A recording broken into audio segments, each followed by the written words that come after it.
it's so easy to end up forgetting the second part. What can I say? What can I do? Well, we do come to you free. We do pray. We do all these things. And those are all good things. We should do this.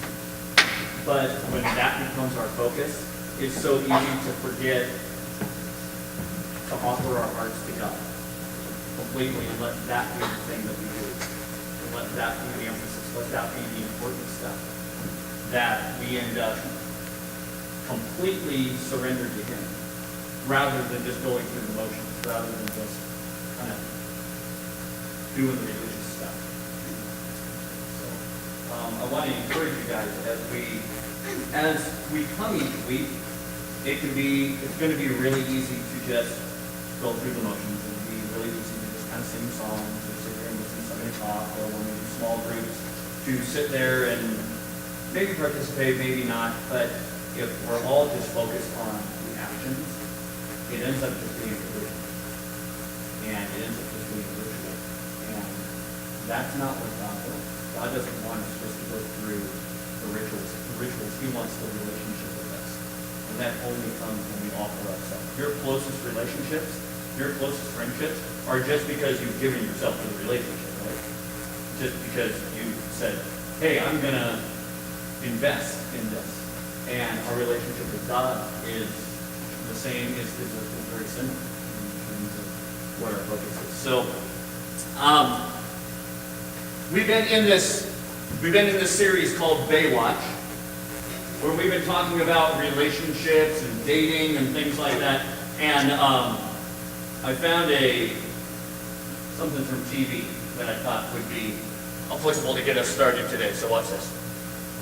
It's time for late night hashtags. Here we go. Hashtags, hashtags, hashtags,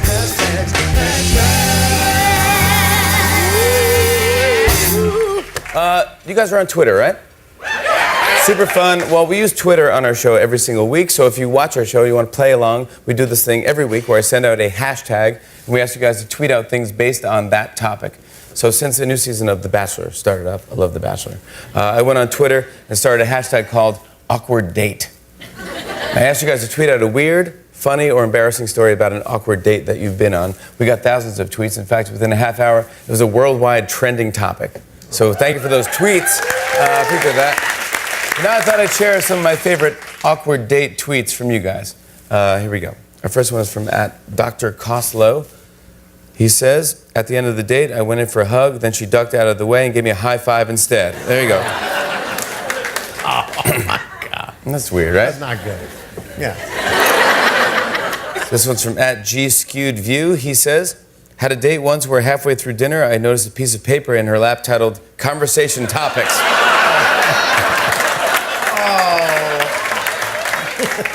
How about that, Obama? How about that war in Europe? It's old. It was an old. Oh, it's an old date. It was an old one. War in Europe. Yeah. Oh my God. This was from @KKatie. She says, I was at the movies with the guy. I offered him popcorn. He said, I don't eat popcorn. It makes my lips bleed. I think that's when you go, I'll be right back. Yeah, then you split. Yeah. Not going to be a second date there. Or go to a different movie. Popcorn makes my lips bleed. They make my lips bleed, man. If you want to eat that crap, it's okay, but... Crap. You want to eat that crap, it's up to you. This one's from Global High Five. That's a good name. She says, my date said, I love how you just don't care about the way you look. Wow. Awkward date. I think on one of my very first dates, I was going to pay for my date to get into the movies, and she goes, oh, no, I've got it. And so, being the sophisticated person I was, I went, oh, okay. And I just let her pay. And I got home and told her, I was like, yeah, Dad, it was a good date. She paid for her movie and everything. I got some date lessons on that one. Yes, there was a second date, and everything worked out. But so dating is one of those things that we've been talking about over the last couple weeks, and the importance of who you date and setting boundaries for dating and your relationships, setting emotional boundaries where we consider, is this person a person that I would be okay falling in love with? Not because they're hot, not because they're talented, but because they are a person that is on the same journey. And we talked about the importance of being on the same journey toward Christ. Are they a person that's on that same journey with you? Because the reality of it is you don't know who you're going to fall in love with. And so if you end up giving somebody a chance that isn't that doesn't live up to the man or the woman that you want, or that meets the criteria. Remember we talked about having non-negotiables? Like, these are the things I demand out of a relationship. Well, what if you end up giving somebody a shot, and yeah, they don't meet my non-negotiables, but it's just dating? What if you fall in love? What if you end up in that place, and once you give your heart, it is really hard to take it back?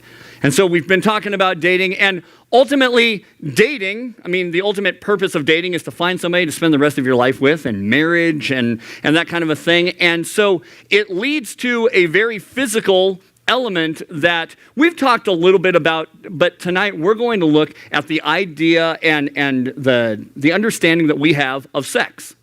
And so this is one of those things where we should be talking about sex in church.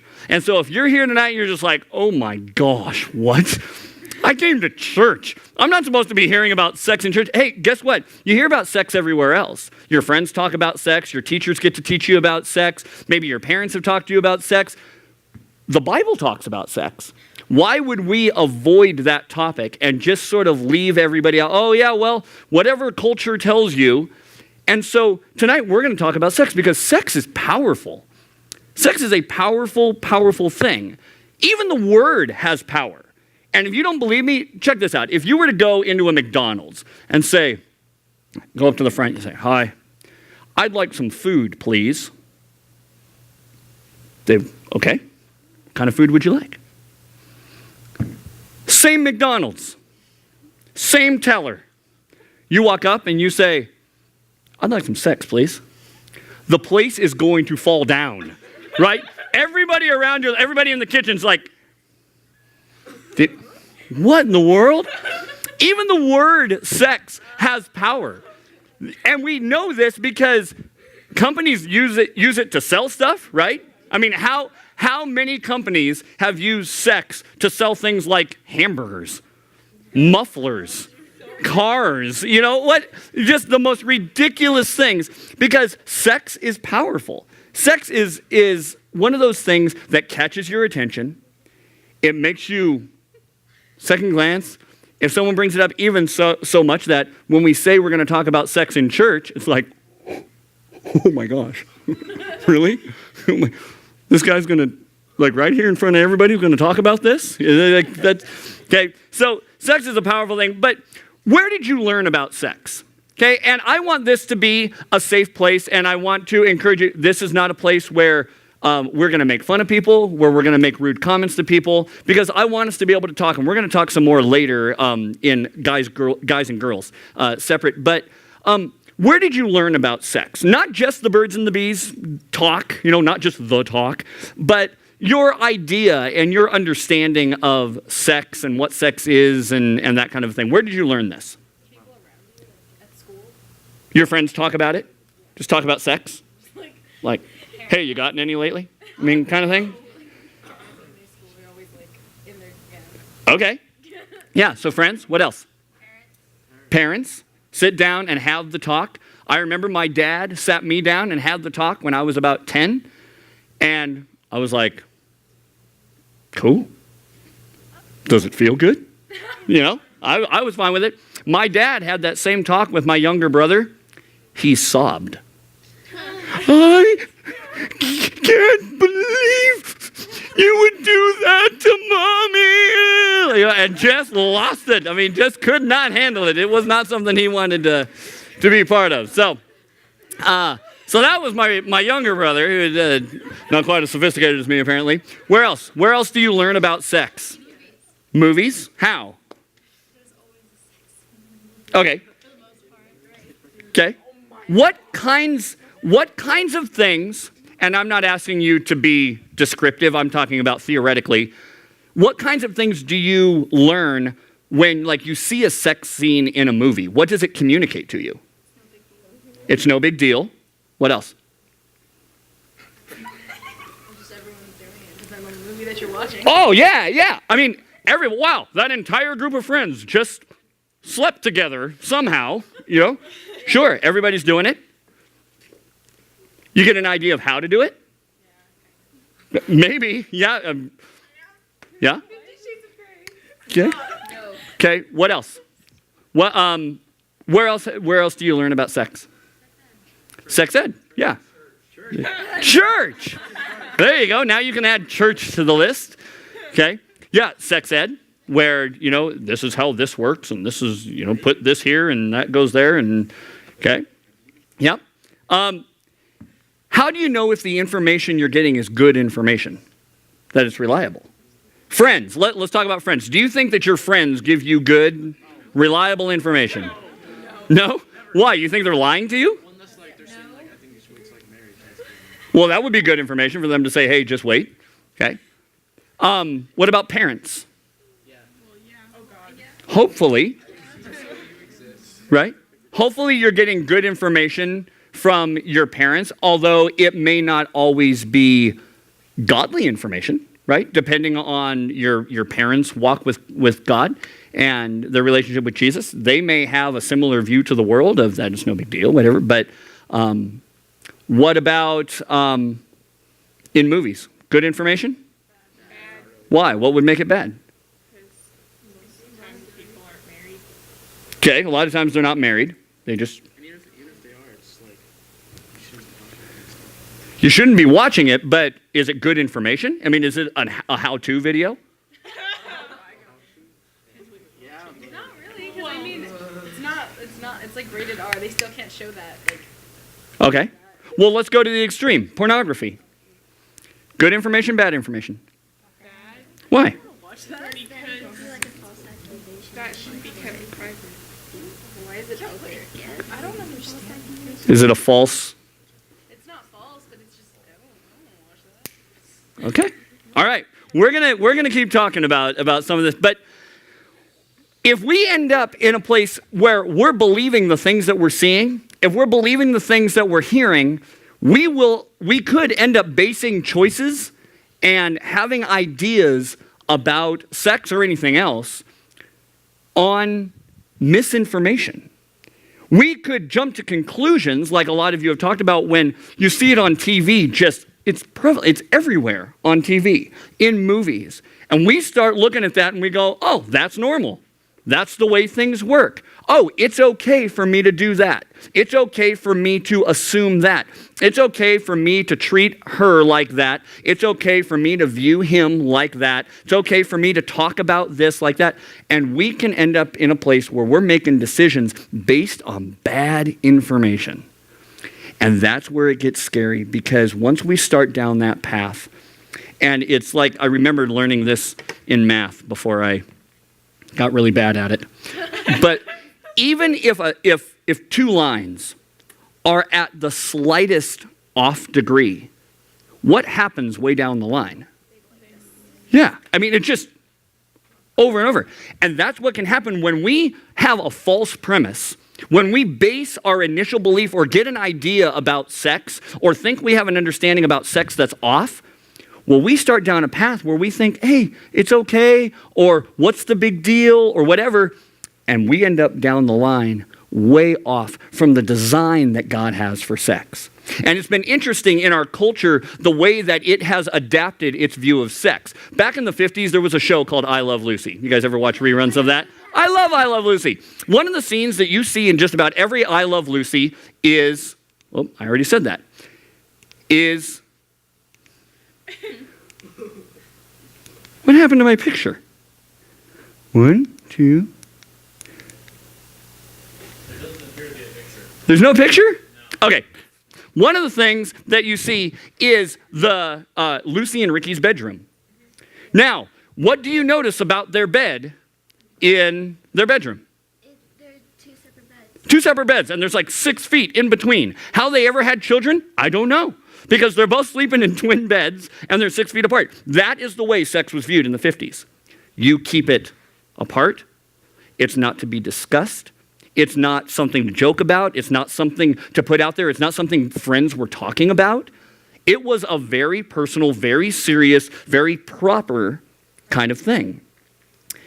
And then in the 60s, with the introduction of things like Playboy and Penthouse and Hustler into the 70s and 80s, sex became this thing where it was, oh, well, with Playboy, it was a thing where they advertised to the modern man. So now it wasn't this dirty thing anymore. Now it was, if you're sophisticated, you're talking about sex. And it just progressed through time to a place where now, you watch television now, everybody is sleeping with everybody and anybody, anytime, anywhere, anyhow, whatever they wanted to do. If it feels good, do it. If the person's willing, and sometimes even if they're not willing, go for it. And that is what our culture, how our culture deals with sex now. John chapter 8, verse 31 and 32 said, Jesus said to the people who believed in him, "You are truly my disciples if you keep obeying my teachings, and you will know the truth, and the truth will set you free." What will set you free? The truth. Will lies set you free? Will misinformation set you free? That gets us like this. The truth sets us free. The truth makes it so that we can have genuine relationships. The truth makes it so that we can have healthy relationships as we pursue God first and allow him to lead and guide our relationships. And so tonight, we're going to spend a little bit of time here. And then we are going to go out and the girls are going to meet and the guys are going to meet. And we're going to talk more personally about this issue of sex, because there are different issues and different ways that girls handle sex and guys handle sex, even the idea of sex and thoughts of sex. And I want this to be a place, a safe place, where we can talk about that, where you're not going to have to worry about people being vulgar. You're not going to have to worry about just this secular view of not knowing what to believe. We're going to look at what the Bible has to say. And we're going to talk honestly about some of the things that we wrestle with and we struggle with. Because society says, perfectly fine. But is that God's design for sex? And then, but before we do that, I want to start by helping us see some truths and some lies about sex that our culture has given us. And what is the truth and what is the lie? Because sometimes it can be a little bit tricky. All right? So, lie number 1. Sex is no big deal. Why is sex a big deal?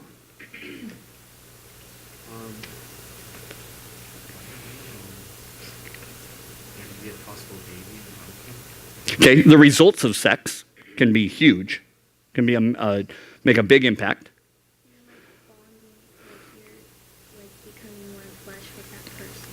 Mm-hmm. It's like something that you can't really separate from. Yeah. You have an emotional connection with somebody, and you don't want to have that emotional connection with everybody. That's not okay. Yeah, good. STDs, pregnancy, heartbreak, emotional attachment, all the sex is a big deal. You know why sex is a big deal? Because God made it a big deal. God created sex to work the way that it works. It wasn't an accident. It wasn't something that God was like, oh, I'm going to do this, but it'll never get out of hand. Sex is a big deal. It's meant to be a big deal. But the lie is, it's no big deal. You can take it or leave it. You can walk in and out of relationships. You can bond with people and then unbond with them, and there's no effect. And it's a lie. Sex is a huge deal because God made it. And the truth is, God thinks sex is good. That's why he designed it. That's why he created it the way he created it. That's why he made it so attaching, because he thinks it's good. It is supposed to be that bonding between a husband and a wife. For Laura and I, we are supposed to be one flesh. That's where because what God has brought together, we are not going to separate. And people do that all the time too. So even within marriage, it's like, it can be very hurtful when people choose to try and separate what God's brought together, but sex is supposed to be bonding between a husband and a wife. It is a big deal. And I just want to impress that on you because you're going to have a culture that's going to get more and more on the side of, it's no big deal. It can just be for fun. It can just be for hanging out. But sex is a big deal. Second lie, sex is just physical. Sex is just about two bodies coming together. You have intercourse, and everybody feels good, and you just go on your merry way. And that is just a physical act. And that's why people treat it like a hobby. That's why people treat it like recreation. And it's not recreation. Golf is recreation. Pull out your putter, tap the ball around, get it in the hole, put the putter back, and you get to walk away. That's recreation. Sex is bonding. We just talked about that. It's not just recreational. It's not just something that we can do for fun. The sexual experience is meant to be very bonding and unifying. And your sexual experience is something that has massive implications on the rest of your life. It's huge. The Bible says a man should leave his father and mother and be united with his wife, and the two will become one flesh. Sex is emotional. It's physical. Because God designed it, it's spiritual. And so anybody who tries to tell you, it's just physical, clearly has no idea what they're talking about. And they are living in denial or have really bad information. But the entertainment industry wants to convince us that it's just physical and you can walk away unharmed. And that's lie number 3, truth number 2. The entertainment industry cares nothing about you. So the movies that you watch, the TV shows that you watch, the relationships that you see take place up on the screen, whether it's in a love story or in pornography, you need to understand that the entertainment does not care about you. What do they want? They want your money. That is what they're focused on. They don't care that you paid your $13, you go into a movie, you get all turned on, and walk out and get your girlfriend pregnant. They don't care. They don't care that you go in and you watch a movie or you watch a TV show and you start to believe, like, oh, look, those two people were able to have sex and just walk away. You go out and just recreationally sleep around with people and end up with an STD. They don't care. They want your money. And that is part of the thing that while you're watching it is so hard to remember because our brain, our synapses fire and we get all, hot and bothered and it's a really tough situation and it's hard to remember this, which is why we need to be really careful the things that we watch, the things that we put into our brain, because it's fantasy. And we don't have time tonight, but the things that the statistics and quotes that I could give you about pornography and quotes from porn stars that would reveal that it is absolute fantasy. The things that you're seeing are not anything remotely like real life. And they create an understanding or a belief system in us about how sex is supposed to work, about how relationships are supposed to work, that destroys people. And we need to understand and remember that the entertainment industry is not looking out for your best interests. They want your money, and they're looking to just turn you on, and it doesn't matter they don't care what happens once you walk out. Lie number 3, everybody's doing it. Everybody's doing it.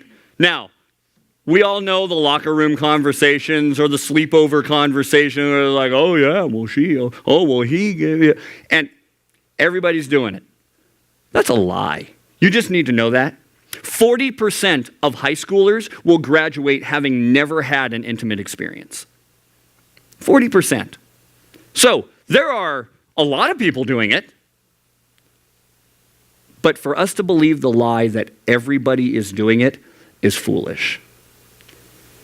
And so when somebody tries to sell you on that, when someone tries to convince you that, hey, this is what, come on, sweetie. Come on, it's just physical. It's just sex. Everybody's doing it. Steve and Tammy did it. Mike and Rachel did it. Come on, don't you love me? Everybody's not doing it. And one of the things that gets so harmed when we start to believe that everybody's doing it is we believe that we can't wait for somebody who waited for us, or has committed to purity, has recommitted their life to purity. Maybe they've made mistakes, but they have recommitted their life to purity. And so we start thinking that we have to lower our bar and just accept anybody who comes along. The lie is that everybody's doing it. But that is a convenient way to just justify a bad decision. Everybody's not doing it. Statistically, we know everybody's not doing it. The truth, beside everybody's not doing it, is you don't have to be intelligent to have sex. All right? This goes against this belief that sex makes you all grown up. See, that's one of the things that makes people, well, everybody's doing it, so I have to. I want to be grown up. I want to be mature. I want to be able to handle myself like an adult. Guess what? You don't have to be smart to have sex. There is no animal sex ed class where like old buffalo is standing up in front of young buffalo and saying, here is how you do this. The buffalo figure it out, right? You don't have to be intelligent to have sex. In fact, you need to be more intelligent not to have sex. To be able to call out the lies and go, no, not everybody's doing that. No, sex isn't just physical. You don't have to be intelligent. You're not more mature. You're not all grown up by having sex. Anybody can do it. Anybody can figure it out. What will it mean for you to stand up and say, no, I'm not going to believe the lies. I'm not going to let that determine the decisions that I make. But a lot of people just want to stay at animal level. Just be like, no, it feels good. No, I got to do it. Get past the animal level, the animal instinct. And some of the ways we fight that is by being careful what we put into our brain. And consider that this is something God designed and he has a plan for it in your life. Line number 4 is it's impossible to be pure. It's impossible to wait. Oh my gosh, abstinence. I can't wait till I'm in my 20s or 30s to have sex. Are you crazy? I'm going to die. Anybody know how many people in the history of mankind have died from sex deprivation? How many do you think have died from sex deprivation?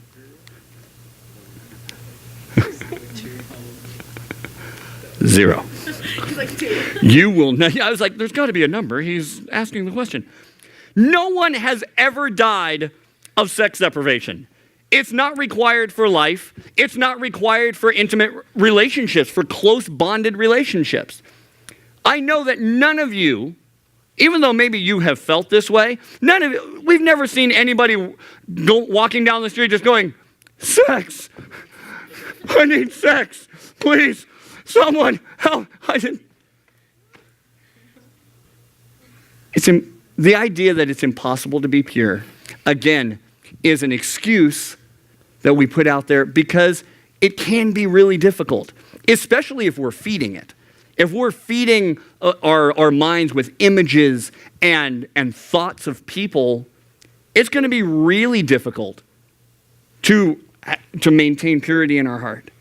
And it'll be really easy to convince ourselves, oh my gosh, stay pure. 20, 30, that's a long time to wait. But it's a lie. And if our pursuit is God, if our pursuit is going, God, I want you to work in my life, then that is how we walk through those difficult times and resist the temptation. John 10:10 says, the enemy, Satan, comes to steal, kill, and destroy. That's his goal. He cares nothing about you. He doesn't have plans for your future. He doesn't want you to be successful. He doesn't want you to be healthy. His plan and his desire is to kill you, to destroy you, to steal what God has for you. And so I want us, as we've looked at things about like the truths and the lies and things, we need to know that the enemy is full of lies. And he's convinced a whole lot of people of a bunch of stuff that's not true. And he'll try and convince you. Now I realize that there are some in this room, and you're at a place you're like, I don't even care about sex. And it's not something I'm struggling with. It's not something that is an issue for me. It's a big deal. There are some of you, you're like, yeah, definitely walking through this time. It's not easy, and I'm struggling, and I don't know what to do with all these feelings that I have. And I know that there are some in this room, you're like, I've messed up. I've made some bad decisions. I've given my heart and my body to people that I now regret, and I wish that I hadn't. And before we split up and go into our separate groups, I want to talk real quick about the good news about bad decisions, okay? The first one is that God forgives. You guys, if you will read the Bible, if you will dive into God's word, God's truth in our lives, it is full of people who made really bad decisions. Some of these people made really bad sexual decisions. One guy made such a really bad sexual decision, he had an affair, then had the lady's husband murdered. Okay? David. You know what God refers to King David as? A man after his own heart. It's like, you did that and you still get to be called a man after God's heart? Guys, that for me, whether it's in the area of sexual decisions or whatever, the idea that we can mess up so badly and God would still love us and forgive us and reach out, that's huge. Guys, God forgives. He loves you. He has a plan for your life. The second thing is that God forgets. God forgets. Hebrews 8:12 says, and I will forgive their wickedness, and I will never again remember their sins. Once you are forgiven through a relationship with Jesus, it's done. God forgives us. God is not holding on to our sins and just waiting for us to mess up again. He forgives us, and then he wants us to walk in that freedom. So, this idea of starting over, okay? If you're here and you've made a bad decision, again, this may not even be in the area of a sexual sin, but with what we're talking about tonight, if you're in a place where you've given yourself physically or emotionally to somebody and you're like, I've messed up. One of the lies that Satan has for you is, it's too late. You're done. You've messed up too bad. God can't use you anymore. And that is a lie from the pit of hell. Because that is how Satan gets you just to get farther and farther away from God's design for you. God is a God of restoration. He's not a God of fixer-uppers. It's not like, oh, you messed up? Well, I can try and patch you back together, but you'll never be the same.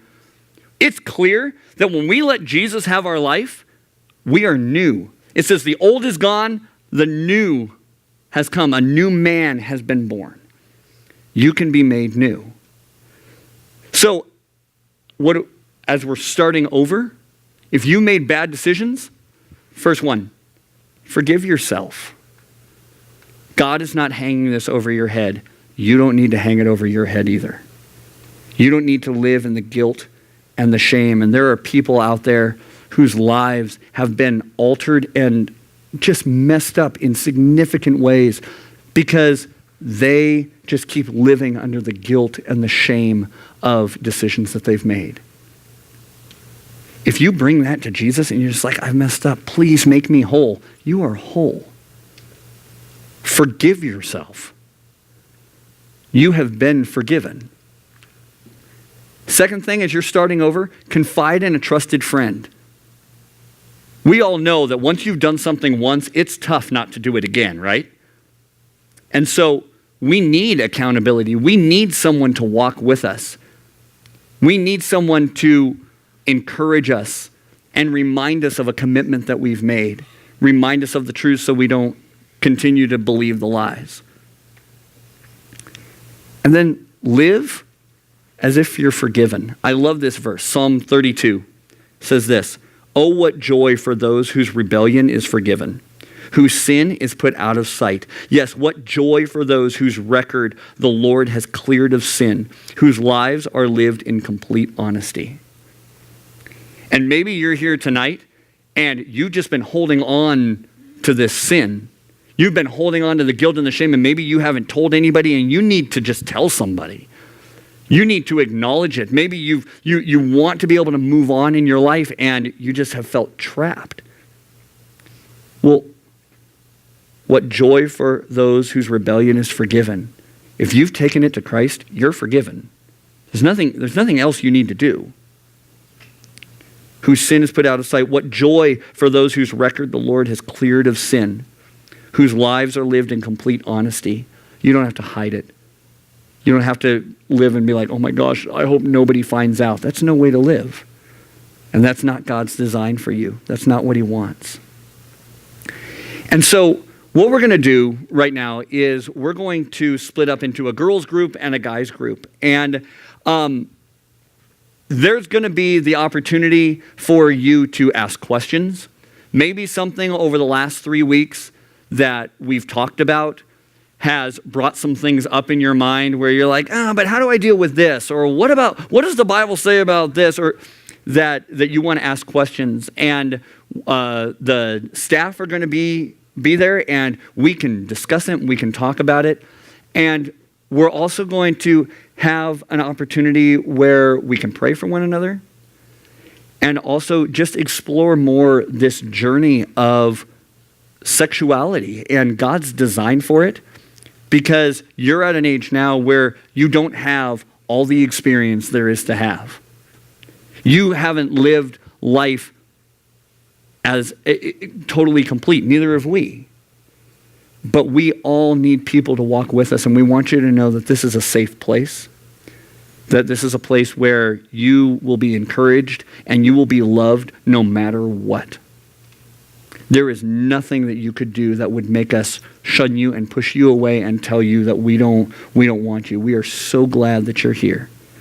And we want this to be a place that we can grow and we can encourage one another and walk with one another in our lives. And so the girls can stay in here and